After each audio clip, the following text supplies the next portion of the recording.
Una joven mendiga temblaba en la nieve, hasta que un millonario con su hijo la vio y se detuvo. «No necesito tu lástima», murmuró Lucía con voz temblorosa, intentando apartar la mano del hombre elegante que se había acercado a ella. Sus dedos blancos por el frío apenas podían sostener la delgada manta que cubría su vestido dorado, ahora manchado y gastado.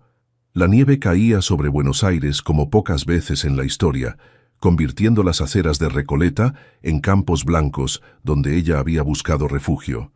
«No es lástima, señorita», respondió Mateo Riquelme, ajustando su abrigo mientras observaba a la joven sentada en la banca. «Mi hijo piensa que necesitas ayuda, y él rara vez se equivoca sobre las personas».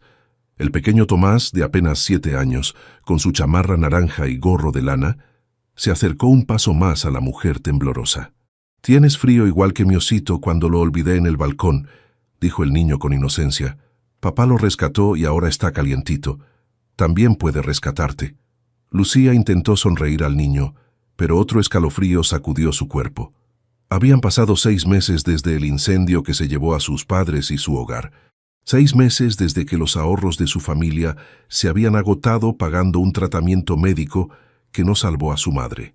6 meses desde que el apellido Mendoza, antes respetado en los círculos musicales, se convirtió en sinónimo de desgracia. «Estoy bien, de verdad», insistió ella, aunque sus labios morados contaban otra historia.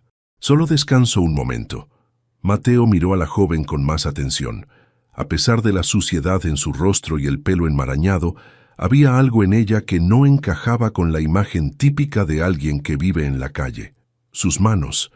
Esas manos mostraban callosidades particulares, como las que había visto en... «¿Eres música?», preguntó de repente. Lucía levantó la mirada sorprendida. Instintivamente escondió sus manos entre los pliegues de la manta.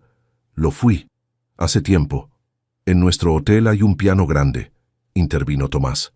«Nadie lo toca desde que mi mamá se fue al cielo». Mateo puso una mano sobre el hombro de su hijo. El niño había mencionado a Carmen con naturalidad, algo que hasta hace poco era imposible. «Vamos, al menos acepta un café caliente», ofreció Mateo. «El Hotel Riquelme Plaza está a solo 2 cuadras, sin compromiso». Lucía dudó. Durante meses había rechazado la caridad, intentando mantener la dignidad que le quedaba. Pero esa noche el frío era más cruel que nunca, y sus fuerzas se agotaban. 5 minutos, cedió finalmente. Solo hasta que pare la nevada. Al ponerse de pie, sintió que el mundo giraba. Sus rodillas se doblaron sin previo aviso. Lo último que vio antes de que todo se volviera negro fue la expresión alarmada de Mateo mientras extendía sus brazos para sostenerla. En ese instante, su pequeña bolsa de pertenencias cayó al suelo, desparramando su contenido sobre la nieve. Una fotografía enmarcada se deslizó hasta los pies de Tomás. El niño la recogió, sacudiendo los copos de nieve. «Papá, mira, es ella», exclamó asombrado mostrándole la imagen de una elegante pianista en el escenario del Teatro Colón. «Es la señora que puso triste a la gente cuando desapareció. La del piano mágico». Mateo sostuvo a la inconsciente Lucía en sus brazos mientras observaba la fotografía que su hijo le mostraba. Sus ojos se abrieron con reconocimiento. «Lucía Mendoza», murmuró recordando el concierto al que había asistido un año atrás, el último que ella dio antes de desaparecer misteriosamente. La pianista prodigio. Miró a la joven desmayada en sus brazos. La misma que había llenado auditorios con su música, ahora no tenía ni siquiera un techo bajo el cual resguardarse de la nieve. «Tomás, agarra sus cosas». «Rápido», ordenó mientras levantaba a Lucía. «Llamaremos al doctor Morales apenas lleguemos al hotel». «¿Va a estar bien?», preguntó el niño mientras recogía las escasas pertenencias. «Eso espero, hijo», respondió Mateo, ajustando el peso de Lucía en sus brazos mientras empezaba a caminar. «Eso espero». Mientras avanzaban por las calles nevadas de Buenos Aires, ninguno de los tres podía imaginar cómo ese encuentro fortuito en una noche helada cambiaría sus vidas para siempre. El piano de la suite presidencial llevaba años sin ser tocado, como si hubiera estado esperando por los únicos dedos capaces de despertar sus notas dormidas. Lucía observaba el instrumento desde la cama, donde había despertado hacía apenas unas horas, después de 2 días inconsciente. El doctor dijo que fue hipotermia, explicó Rosa Peralta mientras le servía un té caliente. Si el señor Riquelme y el niño no la hubieran encontrado. Lucía desvió la mirada hacia la ventana. Buenos Aires se extendía bajo ella, tan familiar y a la vez tan ajena como el reflejo de una extraña en el espejo. «Tengo que irme», murmuró intentando incorporarse. «No pertenezco aquí». Rosa, una mujer de unos 50 años con rostro amable que llevaba 15 años como ama de llaves de los Riquelme, negó con la cabeza. El patrón fue muy claro. Puede quedarse hasta recuperarse, sin condiciones. Lucía apretó los puños sobre las sábanas de algodón egipcio. Sábanas que costaban más que lo que ella había ganado en los últimos 3 meses limpiando mesas en cafeterías. ¿Por qué haría eso por una desconocida? La puerta se abrió antes de que Rosa pudiera responder. Tomás entró corriendo, seguido por Mateo, que llevaba un pequeño paquete en las manos. «¡Despertaste!», exclamó el niño, frenando justo antes de saltar sobre la cama. «Le dije a papá que hoy abrirías los ojos». Mateo se quedó en el umbral, como respetando un espacio invisible. «Me alegra verte mejor», dijo con una sonrisa cautelosa. «Nos diste un buen susto».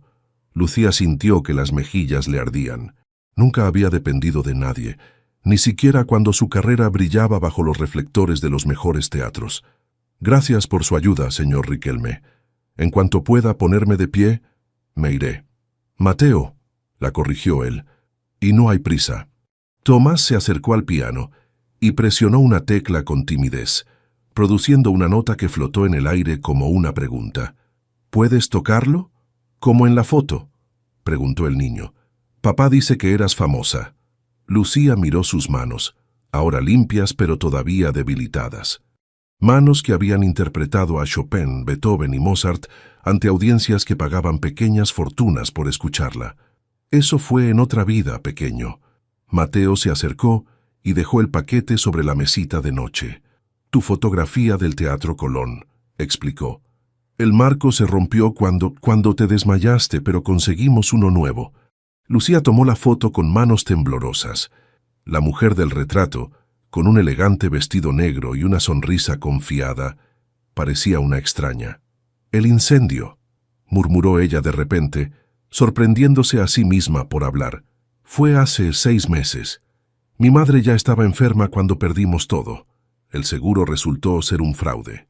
Mateo se sentó en el borde de la cama, manteniendo una distancia respetuosa. «¿No tenías a nadie que pudiera ayudarte?». Lucía soltó una risa amarga. «En este negocio, cuando caes solo. Los supuestos amigos se esfuman a la primera señal de problemas». «No todos somos así», respondió él con una intensidad que la hizo mirarlo directamente a los ojos. Tomás volvió a presionar otra tecla del piano. «Mi mamá tocaba canciones para dormirme», dijo con naturalidad, «pero ya no recuerdo cómo sonaban». Un silencio denso llenó la habitación. Lucía notó cómo Mateo tensaba ligeramente la mandíbula antes de hablar. «Carmen, mi esposa, murió durante el parto», explicó en voz baja. «A veces creo que Tomás tiene miedo de olvidarla completamente». Rosa carraspeó desde la puerta. «Señor, la reunión con los inversionistas es en media hora». Mateo asintió y se puso de pie. «Tengo una propuesta», dijo dirigiéndose a Lucía. «No es caridad, es un trabajo. El restaurante del hotel necesita una pianista. La anterior se fue hace un mes y no hemos encontrado reemplazo». Lucía lo miró con desconfianza. «¿Por qué contratarías a alguien que encontraste en la calle?» «Porque escuché tu interpretación de Claro de Luna el año pasado en el Teatro Colón», respondió él con sencillez. «Y sé reconocer el talento cuando lo veo». Antes de que pudiera rechazar la oferta, Tomás se acercó y puso algo en su mano. Un caramelo envuelto en papel brillante. «Para que te mejores más rápido», sonrió el niño. «¿Me enseñarías a tocar algún día?». Esa tarde, cuando la suite quedó vacía, Lucía se levantó con piernas débiles y se acercó al piano. Sus dedos rozaron las teclas sin presionarlas, como quien acaricia la cicatriz de una vieja herida. 2 semanas después, los huéspedes del Hotel Riquelme Plaza se detenían en el restaurante atraídos por una melodía que parecía contar la historia de una caída y una posible redención. Algunos reconocían a la intérprete, pero la mayoría simplemente se dejaba llevar por la música que fluía de aquellos dedos que, tras meses de silencio, volvían a hablar el único idioma que nunca habían olvidado. Desde una esquina discreta, Mateo observaba a Lucía mientras ella tocaba con los ojos cerrados, como si hubiera regresado a un lugar al que temía no poder volver. A su lado, Tomás escuchaba fascinado, marcando el ritmo con sus pequeños dedos sobre la mesa, ajeno al brillo especial que aparecía en los ojos de su padre cuando miraba a la pianista. Con cada nota que enseñaba al pequeño Tomás, Lucía sentía que algo dentro de ella también aprendía a sonar nuevamente. Sus dedos guiaban las manitas del niño sobre las teclas del piano en la sala de música, que Mateo había acondicionado en el hotel especialmente para las clases. «Tienes que sentir la música aquí», explicaba Lucía, señalando el pecho de Tomás. «No es solo memorizar las notas». El niño frunció el ceño con concentración mientras intentaba tocar una sencilla melodía. «¿Así la sentía mi mamá?», preguntó de repente. Lucía se quedó inmóvil. Después de un mes en el hotel, estas preguntas sobre Carmen aparecían con frecuencia, como si su presencia musical hubiera abierto una puerta que el niño había mantenido cerrada. «Cada persona siente la música a su manera», respondió suavemente. «Pero si ella te tocaba canciones para dormir, seguramente la sentía muy dentro». Tomás asintió, satisfecho, y continuó practicando. Desde el umbral de la puerta, Mateo observaba la escena con una mezcla de gratitud y algo más profundo que no se atrevía a nombrar. Esa noche, como se había vuelto costumbre, Mateo esperaba a Lucía después de su presentación en el restaurante. Habían desarrollado un ritual, caminar por los jardines interiores del hotel mientras compartían un té de hierbas. «Tomás pidió dormir con la grabación de tu interpretación de hoy», comentó Mateo, mientras recorrían el pasillo cubierto que rodeaba el jardín. «Es la primera vez, desde que Carmen falleció, que pide música para dormir». Lucía sintió un nudo en la garganta. «Es un niño especial, tiene un talento natural, como su maestra», añadió Mateo deteniéndose junto a una fuente cuyo suave murmullo llenaba el silencio. «El pequeño departamento que te mencioné está listo, a solo 2 cuadras del hotel, seguro y tranquilo». Lucía desvió la mirada hacia los rosales que comenzaban a florecer después del frío invierno. «No sé cómo agradecerte todo esto, Mateo». «De verdad, haciendo exactamente lo que haces», respondió él. «Desde que llegaste, este lugar tiene vida nuevamente. Los huéspedes se quedan más tiempo en el restaurante. Tomás habla de música todo el día». Hizo una pausa. «Y yo tengo con quien compartir estos paseos nocturnos». Sus miradas se encontraron brevemente.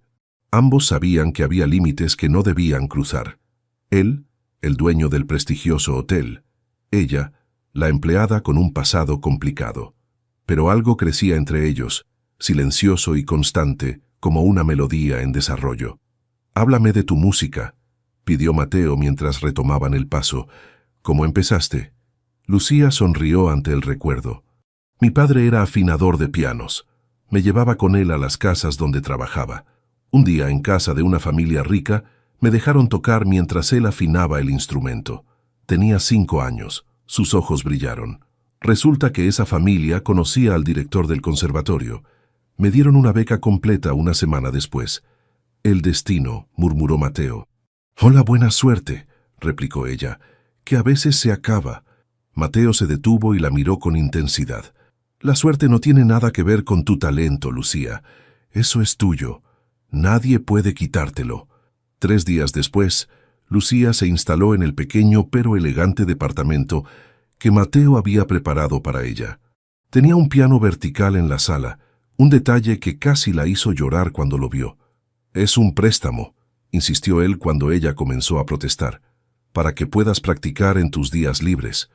Las semanas pasaban y Lucía estableció una rutina: clases con Tomás por las mañanas, ensayos al mediodía, presentaciones en el restaurante por las noches y aquellos paseos con Mateo que se habían vuelto imprescindibles para ambos.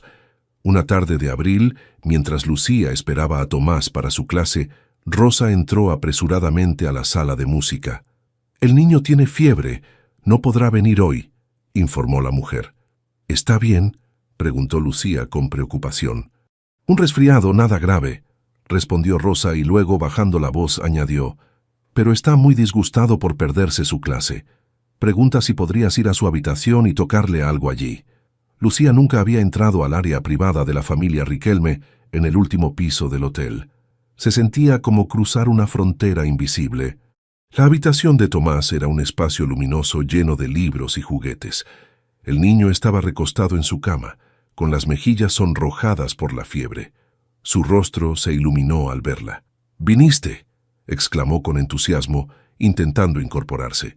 «Quieto ahí, pequeño Mozart», sonrió ella sentándose al borde de la cama. «Me contaron que estás enfermito». Tomás asintió desanimado.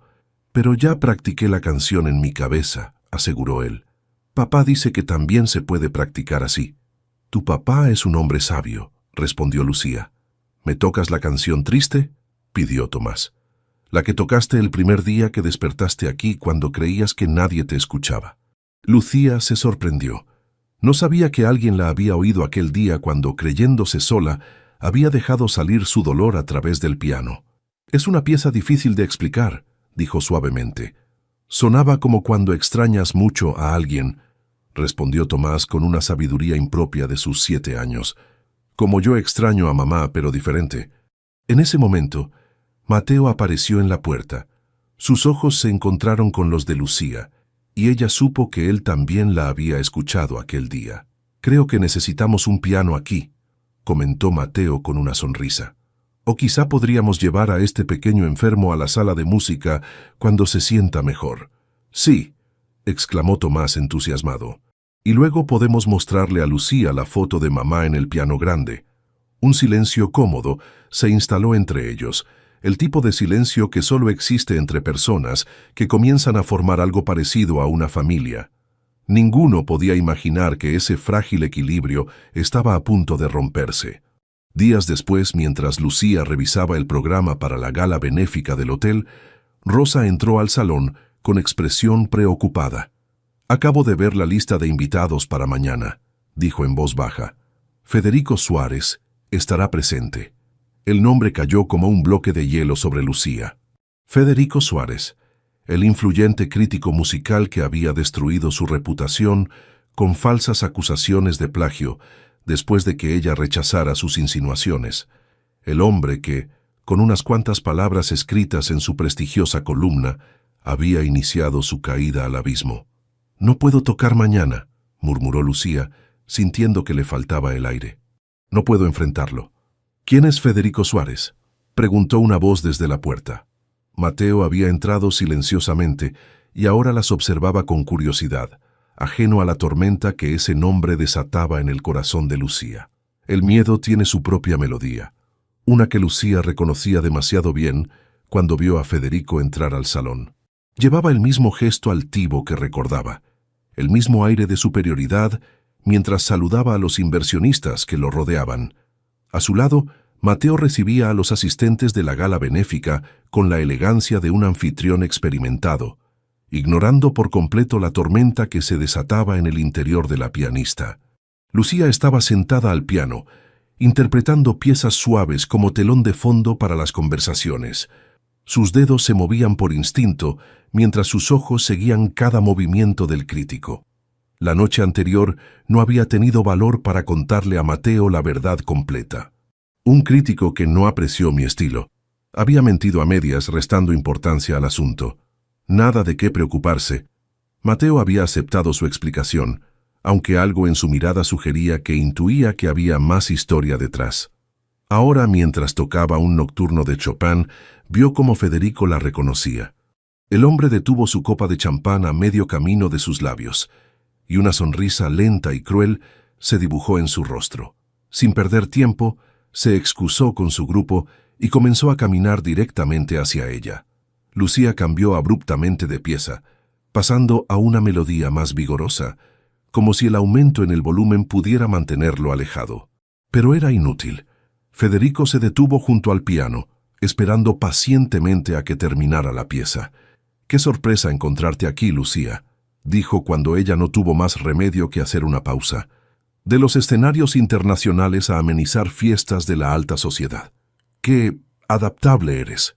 ¿Necesita alguna pieza en particular, señor?, respondió ella con frialdad profesional, consciente de las miradas curiosas a su alrededor. Federico se inclinó ligeramente, bajando la voz. «Veo que has encontrado un nuevo mecenas». Sus ojos se dirigieron hacia Mateo, que conversaba con un grupo de inversionistas. «Me pregunto qué pensaría el respetable señor Riquelme si supiera que acoge a una plagiadora en su establecimiento». El corazón de Lucía dio un vuelco. Sus manos quedaron suspendidas sobre las teclas. «Sabes perfectamente que eso es mentira», susurró con rabia contenida. «Tú mismo fabricaste esa historia». «Una historia que todos creyeron», respondió él disfrutando de su poder, «y que podrían volver a creer, especialmente cuando viene del crítico que asesora al grupo inversor que financiará la expansión del Hotel Riquelme Plaza». Lucía palideció. Conocía los planes de Mateo para abrir 3 nuevos hoteles. Él había mencionado lo crucial que era esta gala para asegurar el financiamiento. «¿Qué quieres, Federico?», preguntó, odiando la desesperación en su propia voz. «Solo asegurarme de que entiendas tu lugar», sonrió él. «Quizás podríamos discutirlo después de tu actuación, en privado, como debimos haberlo hecho hace tiempo». Con esas palabras se alejó, dejándola temblando. Lucía continuó tocando mecánicamente, pero su mente era un torbellino de miedo y rabia. Sabía lo que Federico insinuaba. Era el mismo tipo de proposición que había rechazado hace un año, desatando su venganza profesional.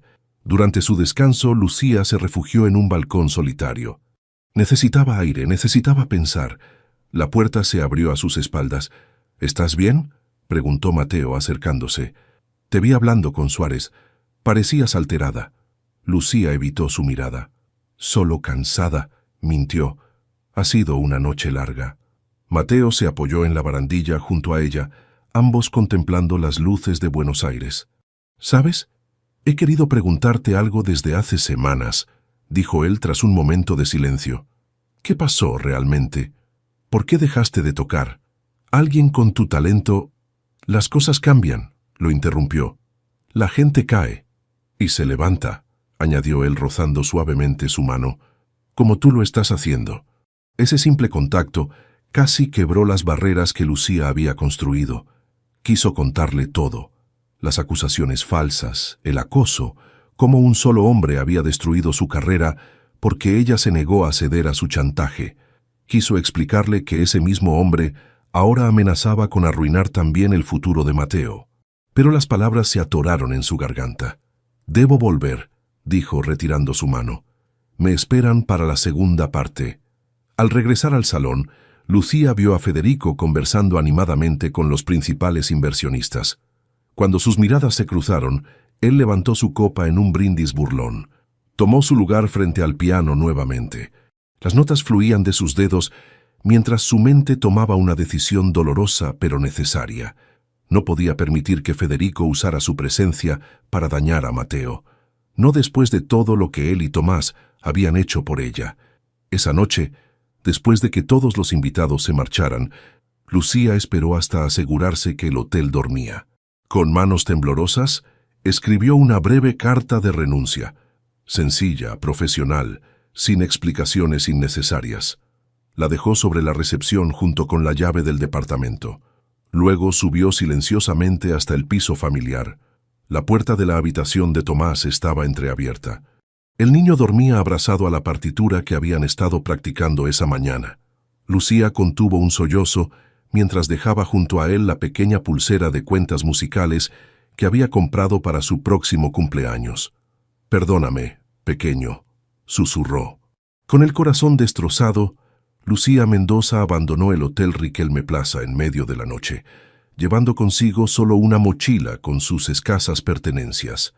El vestido dorado, ahora remendado, y la fotografía del Teatro Colón eran sus únicos recuerdos de 2 vidas que ya no le pertenecían. Mientras caminaba por las calles oscuras de Buenos Aires, las palabras de Mateo resonaban en su mente. «Y se levanta». Pero algunas caídas, pensó Lucía, eran demasiado profundas para recuperarse completamente. Lo que no sabía era que a la mañana siguiente, cuando Tomás descubriera su ausencia, El llanto desconsolado del niño sacudiría los cimientos del hotel, ni que Mateo, sosteniendo aquella escueta carta de renuncia, sentiría por primera vez en años el mismo vacío que sintió cuando perdió a Carmen. Tampoco sabía que en ese preciso momento estaba sembrando las semillas de una búsqueda que cambiaría el curso de sus vidas para siempre. Mientras sus dedos tocaban melancólicos tangos para extranjeros, su corazón interpretaba una dolorosa sonata de ausencia. Habían pasado 2 meses desde que Lucía dejó el Hotel Riquelme Plaza y ahora sobrevivía tocando en el último acorde, un pequeño bar en La Boca, frecuentado por turistas buscando la experiencia auténtica del tango porteño. «Lu, necesito que alargues tu set hoy», le pidió Ramiro, el dueño del bar. «Tenemos un grupo de italianos que pagaron extra». Lucía asintió sin levantar la mirada del viejo piano desafinado. Aquí era simplemente Lu, una pianista más del circuito de bares turísticos. Nadie sabía su apellido. Nadie preguntaba por su pasado. A kilómetros de distancia, en el elegante comedor de la suite familiar Riquelme, el silencio era tan denso que casi podía tocarse. Mateo observaba preocupado cómo Tomás movía la comida en su plato sin probar bocado. «Hijo, tienes que comer algo», insistió Mateo con suavidad. El niño no respondió. No había pronunciado una sola palabra desde que descubrió que Lucía se había marchado. La pulsera de cuentas musicales no se separaba de su muñeca como un recordatorio constante de otra persona que había desaparecido de su vida. «El doctor Gutiérrez dice que es normal que estés enojado», continuó Mateo, «pero no hablar no cambiará las cosas». Tomás levantó la mirada, sus ojos reflejando una tristeza impropia de un niño de 7 años, y luego volvió a bajarla hacia su plato intacto. Rosa entró con una bandeja de postre que dejó silenciosamente sobre la mesa. «Come un poco de flan, mi cielo», susurró al pequeño. «Lo hice especial para ti». Cuando la mujer se retiró, Mateo dejó escapar un suspiro de frustración. «Debí haberme dado cuenta», murmuró para sí mismo. Algo pasó esa noche, algo que la asustó. No era la primera vez que repasaba mentalmente los eventos de la gala. El extraño intercambio entre Lucía y Federico Suárez, la palidez de ella después de su conversación, su nerviosismo durante el resto de la velada, piezas de un rompecabezas que no lograba completar. Ese mismo día, mientras revisaba contratos en su oficina, Mateo recibió una visita inesperada. El maestro Echeverría, antiguo director de la Orquesta Filarmónica Nacional, había solicitado verlo con urgencia. «Disculpe la intromisión, señor Riquelme», dijo el anciano tras los saludos formales. «Me enteré de que Lucía Mendoza estuvo trabajando para usted». Mateo se tensó al escuchar su nombre. «¿Tú la conoce?» «Fui su mentor durante años», respondió Echeverría con tristeza. «Un talento extraordinario. Su carrera iba en ascenso hasta que...» «¿Hasta qué?», presionó Mateo inclinándose hacia adelante. El anciano director dudó un momento. «¿Sabe por qué dejó de tocar profesionalmente?» Mencionó algo sobre un crítico que no apreciaba su estilo. Echeverría soltó una risa amarga. «Federico Suárez», escupió el nombre como si fuera veneno. «Él destruyó su carrera con acusaciones de plagio completamente falsas». Mateo sintió que le faltaba el aire. «¿Suárez? ¿El mismo que asesora a mis inversionistas?» «El mismo», confirmó Echeverría. «Lo que pocos saben es por qué lo hizo. Lucía rechazó sus proposiciones indecentes. Su venganza fue destruir su reputación». La revelación golpeó a Mateo como un puñetazo. Suárez había estado en la gala, había hablado con Lucía, y poco después ella había desaparecido. «¿Por qué me cuenta esto ahora?», preguntó Mateo. «Porque leí que está considerando a Suárez como asesor cultural para sus nuevos hoteles», respondió el director. «Y porque Lucía merecía mucho más de lo que la vida le dio». Esa tarde, Mateo canceló todas sus reuniones. Con una determinación que no sentía desde que comenzó a construir su imperio hotelero, inició una investigación exhaustiva sobre Federico Suárez. Lo que descubrió lo dejó horrorizado. Un patrón de acoso y chantaje a jóvenes artistas que se remontaba a años atrás. Casos silenciados por miedo o dinero. Carreras destruidas por atreverse a decir no. Armado con evidencia irrefutable, Confrontó a Federico en una reunión con inversionistas. «Es su palabra contra la mía», se burló el crítico cuando Mateo lo enfrentó en privado. «¿A quién crees que creerán? ¿A mí o a una pianista caída en desgracia?». La respuesta llegó cuando Mateo reprodujo una grabación de su conversación con una de las víctimas anteriores de Suárez, quien finalmente había decidido hablar. «A ella», respondió Mateo, «y a las otras 5 mujeres que han accedido a testificar. Tu tiempo de intimidación terminó, Federico». Mientras tanto, en La Boca, Lucía terminaba su jornada cuando notó una figura familiar, esperando junto a la puerta trasera del bar. El corazón le dio un vuelco al reconocer a Rosa. «¿Cómo me encontraste?», preguntó Lucía cuando la mujer se acercó.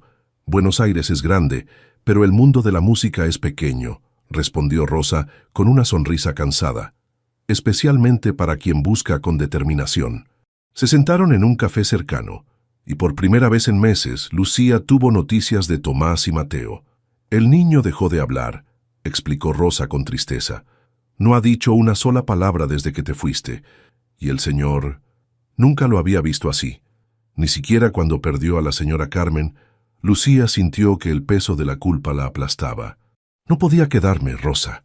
Suárez habría arruinado a Mateo, habría destruido su negocio. Usó mis acusaciones de plagio para...». «El señor ya sabe todo», la interrumpió Rosa. «Confrontó a Suárez con pruebas de sus abusos anteriores. El hombre ha perdido toda credibilidad y los inversionistas han cortado lazos con él». Lucía se quedó sin palabras. Mateo la había defendido sin siquiera conocer toda la historia. «Aún así, no puedo volver», murmuró finalmente. «No pertenezco a ese mundo». Rosa tomó sus manos con firmeza. «¿Y a qué mundo perteneces entonces? ¿A este bar donde desperdician tu talento? Tomás te necesita y el señor...». Dejó la frase inconclusa, pero la implicación era clara. 3 días después, Ramiro le pidió a Lucía un favor especial. «Un teatro comunitario en el barrio necesita una pianista para mañana», explicó. «Su músico enfermó. Pagan bien». Lucía aceptó a regañadientes. Necesitaba el dinero, y aunque temía las presentaciones más formales que podían exponerla, el teatro era lo suficientemente pequeño y desconocido para sentirse segura.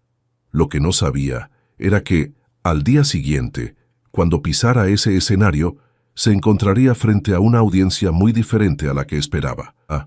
Una audiencia que incluiría a las personas que había dejado atrás y un pequeño niño con una pulsera musical que no había perdido la esperanza de volver a escuchar su melodía favorita. No todas las historias de amor comienzan con un flechazo. Algunas, como la suya, nacen de una partitura rota que, nota a nota, encuentra su armonía. Cuando Lucía entró al pequeño teatro comunitario de La Boca, su único pensamiento era cumplir con el trabajo, cobrar y regresar a su rutina de supervivencia. El lugar estaba a oscuras mientras ella se dirigía al piano ubicado en el escenario. Se sentó, respiró profundo y acomodó las partituras proporcionadas por el organizador. «Música clásica ligera para un evento privado», le habían dicho.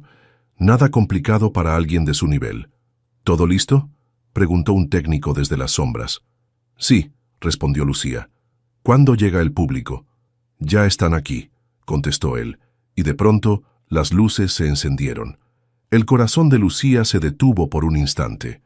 El teatro no estaba lleno, pero cada asiento ocupado le golpeó como una ola de recuerdos. En la primera fila distinguió a varios músicos de la filarmónica, rostros conocidos de su vida anterior, y entre ellos, con un pequeño ramo de flores silvestres en las manos, estaba Tomás. A su lado Mateo la miraba con una mezcla de ansiedad y esperanza. Un hombre subió al escenario con un micrófono. «Esta noche», anunció con voz firme, «celebramos el regreso de una de las más brillantes intérpretes de nuestro país, injustamente silenciada». La confusión y el pánico se apoderaron de Lucía. Su primer instinto fue huir, pero sus piernas no respondían. Intentó ponerse de pie, pero una ovación espontánea la congeló en su asiento. Rostros sonrientes la miraban con admiración y algo más: solidaridad. Desde su lugar, Mateo le dedicó una mirada que contenía todo un universo de palabras no dichas, un silencioso «confía en mí» que atravesó la distancia entre ellos. A su lado, Tomás sostenía el pequeño ramo con determinación. Lucía cerró los ojos y dejó que sus manos temblaran sobre las teclas por última vez. Luego, como quien se entrega a una corriente inevitable, comenzó a tocar. Eligió no la pieza solicitada, sino la melodía que había compuesto durante sus noches de soledad, aquella que guardaba todos sus miedos, sus pérdidas y también sus esperanzas. Las notas fluyeron como un río desbordado. Sus dedos danzaban sobre el teclado extrayendo sonidos que contaban su historia sin necesidad de palabras. El incendio, la caída, el banco frío, el encuentro, Tomás, Mateo, la huida, el dolor de la separación. La música hablaba por ella, exponía su alma desnuda frente a todos esos testigos. Cuando la última nota se desvaneció en el aire, hubo un momento de silencio reverencial antes de que el aplauso estallara. Lucía abrió los ojos para encontrarse con lágrimas que no había notado rodando por sus propias mejillas. Entonces, algo inesperado ocurrió. Tomás se liberó de la mano de su padre y corrió hacia el escenario con su pequeño ramo. Subió los escalones laterales y se acercó al piano. Todo el teatro contuvo la respiración cuando el niño, que había permanecido en silencio durante meses, habló por primera vez. Mi mamá desde el cielo me dijo en un sueño que Lucía era el ángel que papá y yo necesitábamos. Su voz infantil resonó clara y segura a través del micrófono que seguía, encendido. Luego, como si revelar ese secreto le hubiera dado una confianza repentina, Tomás se volvió hacia los presentes. Compuse una canción, anunció con orgullo. Se llama Nuevos Comienzos. Rosa me ayudó con las notas. Desde la cuarta fila, Rosa Peralta sonreía con lágrimas en los ojos. Tomás le tendió una partitura manuscrita a Lucía. ¿Podemos tocarla juntos?, pidió el niño. Es para ti y para papá. Mateo subió al escenario, visiblemente emocionado. Con un gesto dudoso, se sentó junto a Lucía en el banco del piano. Nunca he tocado realmente, confesó en voz baja. Yo te guiaré, respondió ella colocando la mano de él sobre las teclas junto a la pequeña mano de Tomás.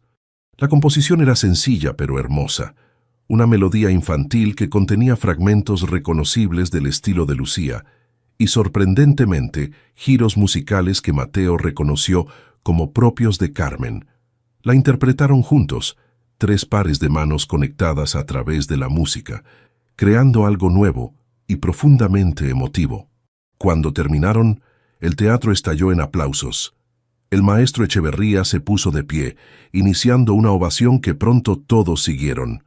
Pero para Lucía, Mateo y Tomás, el mundo se había reducido a ese banco de piano, a ese momento perfecto donde sus vidas fragmentadas finalmente encontraban una armonía conjunta.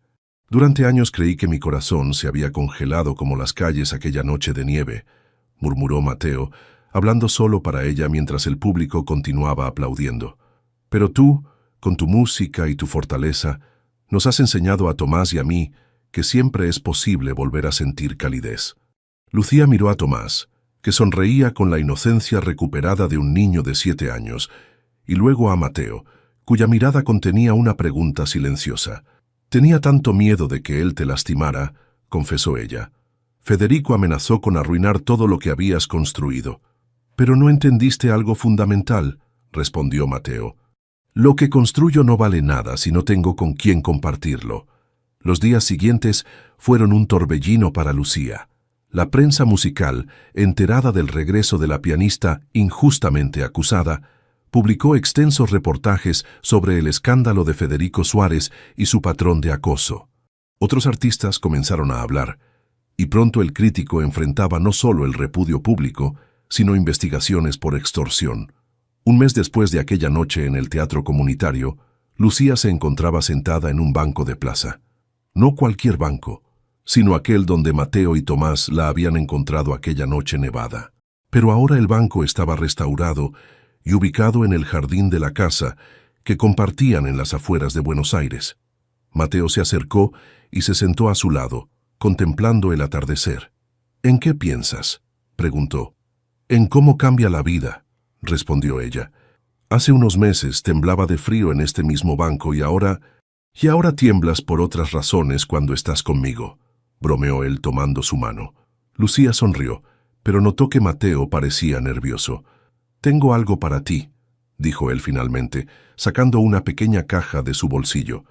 Lucía contuvo la respiración, esperando un anillo, pero cuando abrió la caja encontró una llave dorada. «¿Qué es esto?», preguntó confundida. «El antiguo Teatro Bellas Artes, junto al hotel», explicó Mateo. «Lleva años abandonado. Lo compré la semana pasada». «¿Compraste un teatro?», Lucía lo miró asombrada.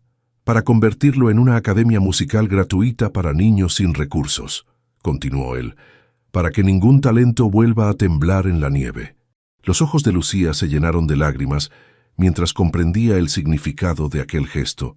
«Pero necesito una directora», añadió Mateo, arrodillándose frente a ella. «Alguien que comprenda tanto la música como las segundas oportunidades. Alguien a quien ame con toda mi alma y con quien quiera construir una vida». «¿Te casarías conmigo, Lucía Mendoza?». Desde la ventana de la casa, Tomás observaba la escena con Rosa a su lado. «¿Crees que dirá que sí?», preguntó el niño ansioso.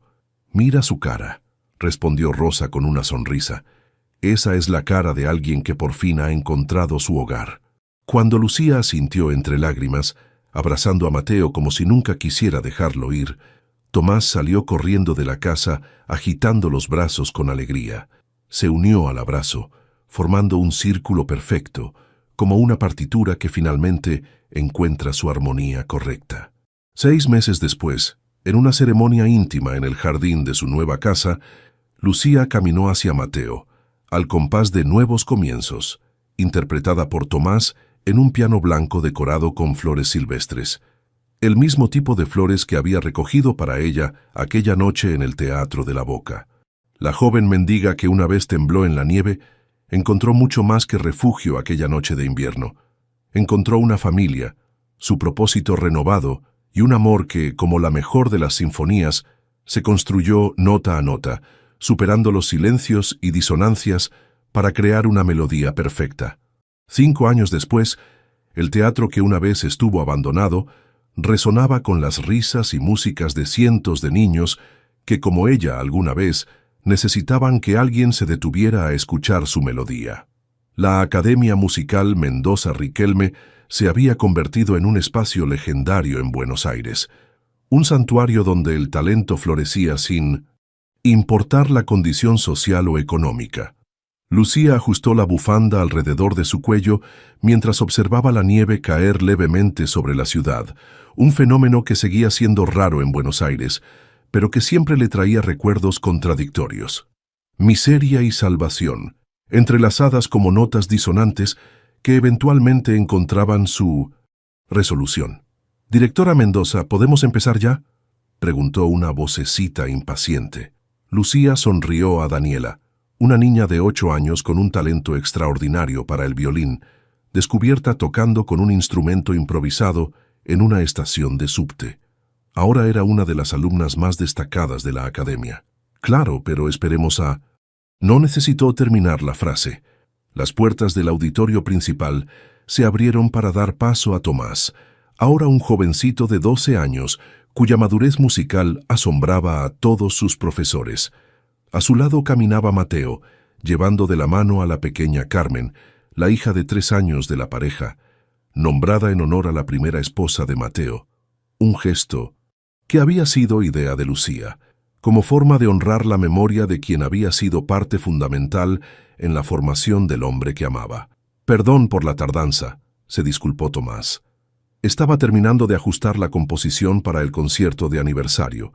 En los 5 años transcurridos, Tomás había desarrollado un estilo compositivo único, mezclando elementos clásicos con ritmos contemporáneos. Su primer concierto formal se realizaría en 2 semanas, durante la celebración del 5º aniversario de la Academia. Mateo se acercó a Lucía y besó suavemente su mejilla, mientras la pequeña Carmen se aferraba a su pierna. «¿Cómo están mis 2 amores hoy?», susurró, posando una mano sobre el vientre ligeramente abultado de Lucía, donde crecía su segundo hijo. «Inquietos», respondió ella con una sonrisa. «Creo que tenemos otro músico en camino. No para de moverse cuando toco a Chopin». Rosa, quien había pasado de ser ama de llaves a administradora de la academia, entró apresuradamente al salón. «Lucía, hay alguien que deberías ver», dijo con un tono que mezclaba urgencia y emoción. Todos siguieron a Rosa hasta el vestíbulo principal. Allí, parada tímidamente junto a la recepción, había una mujer joven que sostenía la mano de un niño de unos 6 años. El pequeño abrazaba un estuche de violín maltratado, demasiado grande para su tamaño. «Mi hermana vio el anuncio de las becas», comenzó la mujer con nerviosismo.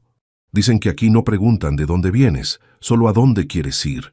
Lucía intercambió una mirada significativa con Mateo.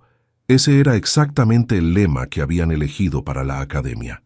«¿Cómo te llamas, pequeño?», preguntó Lucía, agachándose para quedar a la altura del niño. «Miguel», respondió casi en un susurro. «¿Es verdad que puedo aprender a tocar bien aunque seamos pobres?».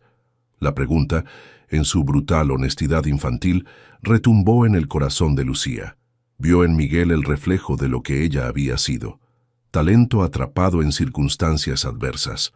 «¿Me mostrarías lo que sabes hacer?», pidió ella con suavidad. El niño sacó el violín del estuche. El instrumento estaba en malas condiciones, con cuerdas improvisadas y el barniz descarapelado. Aún así, cuando Miguel comenzó a tocar una melodía tradicional aprendida de oído, todos quedaron en silencio. Sus pequeñas manos se movían con una intuición natural que ninguna técnica podía enseñar. Tomás fue el primero en acercarse cuando Miguel terminó. «Mi mamá también tocaba en la calle antes de encontrar su hogar», dijo, extendiendo su mano hacia el niño. «Ven, tenemos violines de tu tamaño en la sala de instrumentos». Mientras los niños se alejaban, la mujer miró a Lucía con lágrimas en los ojos. «No podemos pagar ni siquiera los materiales». «No se preocupe por eso», intervino Mateo. «Para eso existe la Fundación Mendoza Riquelme». Aquella noche, después de acostar a Carmen y asegurarse de que Tomás terminara sus deberes, Lucía y Mateo se sentaron en el piano familiar instalado en la sala de su casa. Desde la ventana podían verse los copos de nieve cayendo suavemente, iluminados por las luces del jardín. «Miguel me recordó tanto a mí», comentó Lucía mientras sus dedos acariciaban distraídamente las teclas. «A veces me parece irreal haber pasado de temblar en una banca a todo esto». Mateo tomó su mano y la besó con ternura. «¿Sabes qué me dijo Tomás hoy? Que está componiendo una pieza sobre la noche en que te encontramos. La llamó La Mendiga Dorada». Lucía rió suavemente. «Suena como el título de una de esas telenovelas que Rosa ve a escondidas. Pero captura perfectamente la esencia», respondió Mateo. «Estabas cubierta de nieve, temblando en ese vestido dorado raído. Y aún así brillabas». El piano cobró vida bajo los dedos de ambos, mientras interpretaban Nuevos Comienzos, la pieza que Tomás había compuesto años atrás. La melodía había evolucionado con el tiempo, ganando complejidad, pero manteniendo su esencia esperanzadora. En el estudio contiguo, Tomás trabajaba en su nueva composición, añadiendo delicadas notas que representaban los copos de nieve. A través de la música, recreaba la historia que había cambiado el curso de sus vidas. Un niño con su padre, encontrando a una joven mendiga temblando en la nieve. La cadena hotelera Riquelme había crecido para incluir espacios culturales en cada establecimiento, convirtiéndose en un referente de integración entre el turismo de lujo y el apoyo a las artes. La Fundación Mendoza Riquelme había becado a más de 300 niños talentosos de escasos recursos, y varios de los primeros graduados ya comenzaban carreras profesionales en prestigiosas orquestas. Lucía misma había regresado triunfalmente a los escenarios, ofreciendo conciertos selectos que se convertían en eventos destacados de la temporada cultural.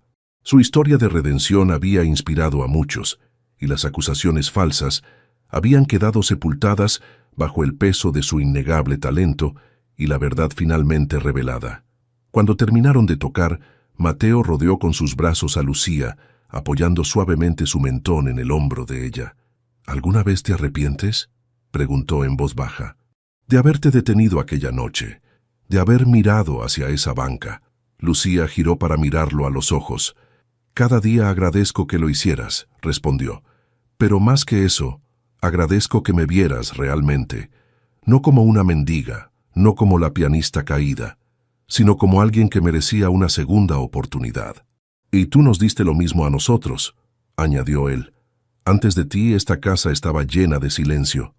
A través de la puerta entreabierta, vieron a Tomás trabajar concentrado en su música, mientras la pequeña Carmen dormía abrazada a su osito en la habitación contigua. En el vientre de Lucía, su futuro hijo daba pequeñas pataditas, como marcando el compás de una melodía que solo él podía escuchar. De aquella joven que temblaba en la nieve, quedaba solo el recuerdo, transformado ahora en la fuerza que impulsaba a Lucía a extender la mano hacia otros que, como ella alguna vez, necesitaban que alguien se detuviera, mirara más allá de las apariencias y escuchara la música que habitaba en su interior. La nieve seguía cayendo afuera, pero dentro de la casa de los Mendoza Riquelme, el frío era solo un recuerdo lejano, sustituido por la calidez de una sinfonía familiar que continuaba escribiéndose nota a nota día tras día.